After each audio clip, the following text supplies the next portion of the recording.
Welcome back, gamers. Today I'm going to review the final expansion to The Witcher 3, Blood and Wine. So how is it so far? Well, I finally finished the main mission itself. There's tons of side quests to do, but it is absolutely phenomenal.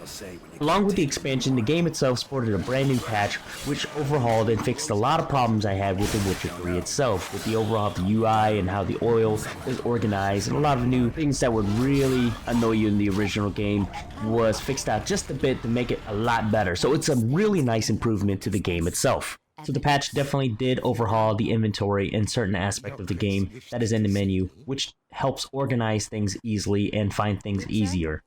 Although the bugs are getting squashed, a few exist here and there, and of course with the new expansion there will come new bugs. A bit of it, I've seen a couple, but not too many.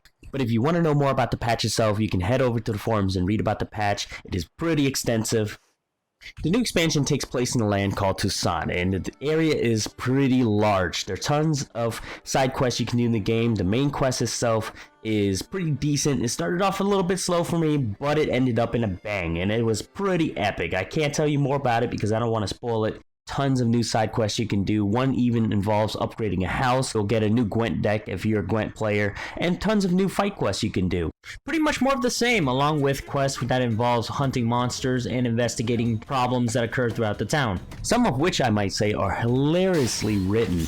New monsters. Some of the monsters you'll see are a bit reskins of the original with new abilities, but they are great and they look fantastic. Aside from the new plant monsters and some varieties of monsters you'll see in the game, one of the subcategories in the game will get a huge boost. I won't tell you which one, but we'll get a huge boost in the amount of enemies you'll have, and those enemies will definitely wreck you if you face them in the higher levels.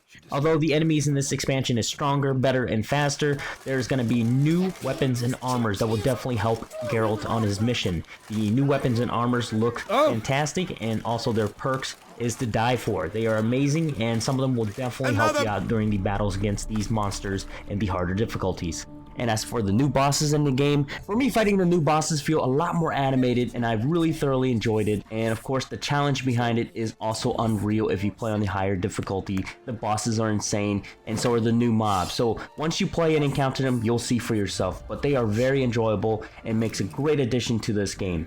And of course, what Witcher game does not include consequences based on your choices? There will be choices in the game to make, and there will be certain consequences that will be made.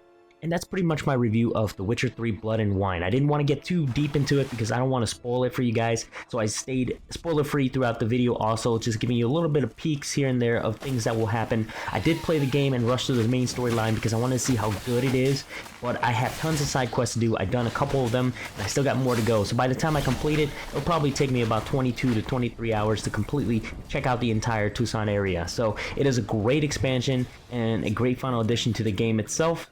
I gotta say, this is one damn well-made expansion. It's definitely worth the money with the amount of content added, and also adds more to the game. It will also make you want to replay the entire Wild Hunt again from the beginning to end while playing the two expansions together, because this is the final expansion. There's no more. Hopefully they'll do a remake of the game and add more, upgrade like they did to the other versions of their game from 1 and 2. And also probably make the combat even more amazing if they can do that, because combat is still not one of my favorite things about the game. But overall, it's a damn good game with a lot of good lore and storytelling. Thanks for watching, guys, and game on.